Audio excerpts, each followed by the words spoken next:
Chapter 2 focuses on the political culture and development of California.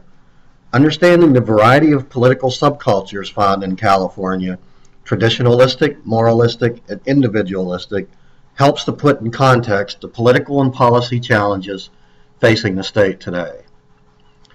Let's start by taking a look at political culture, or the product of historical events, migration and settlement patterns, and the presence of various social groups. Political culture is characterized by shared beliefs, values, customs, and symbols.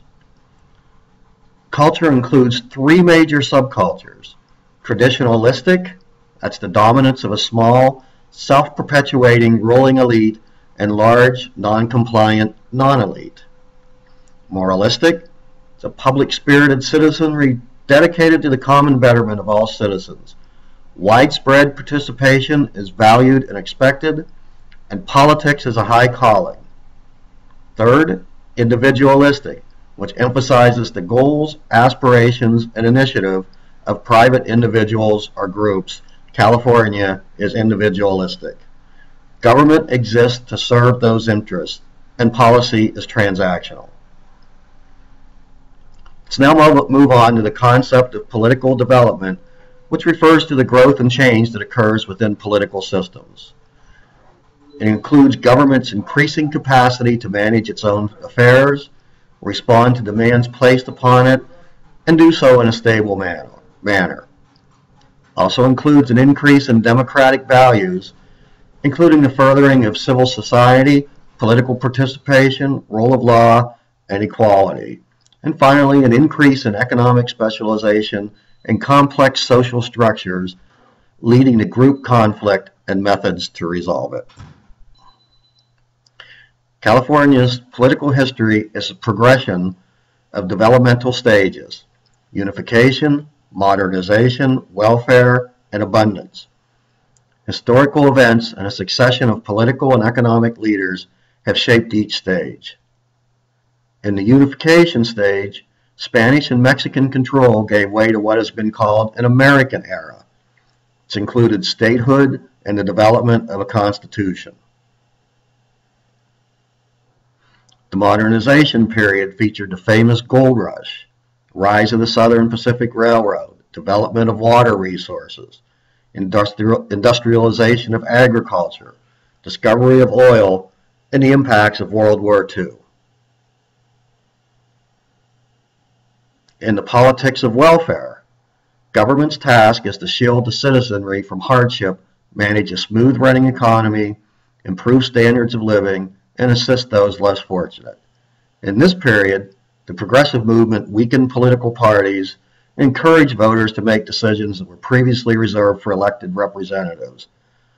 As well, the Great Depression accelerated demands for public assistance in this period. The politics of welfare was noted for economic growth, progressive policies, and visionary leadership by leaders such as Earl Warren and Edmund G. Pat Brown. Warren, who grew up in Bakersfield and would later become Chief Justice of the Supreme Court, was elected governor 3 times. During his tenure, the state saw great strides in education and various social programs, improvements to pensions, unemployment benefits, medical care, labor laws, prisons and mental hospitals, as well as a freeway building program. Pat Brown's tenure included funding of the State Water Project to provide infrastructure to move vast amounts of water from the mountains to the growing Bay Area and Southern California cities. It also included the Master Plan for Higher Education, which made access to higher education by all Californians part of the state's implicit social contract. The Warren and Brown eras were referred to as responsible liberalism. During the politics of abundance period, growth and prosperity continue, but some Californians question whether the state is beginning to choke on its success. In this period, a growing economy provided taxes to fund the social welfare state. Policies were majoritarian, The majority paid for them and received their benefits.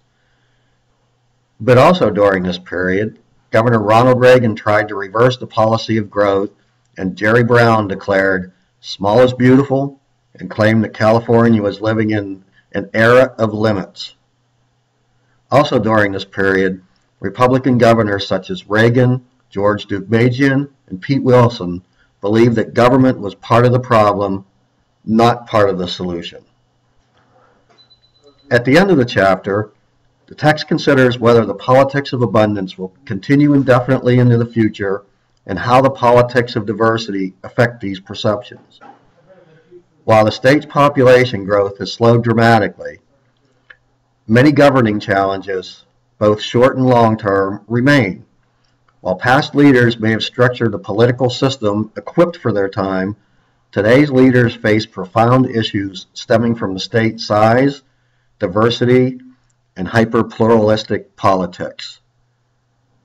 Please use this PowerPoint, read your text as you prepare for your quiz. Good luck.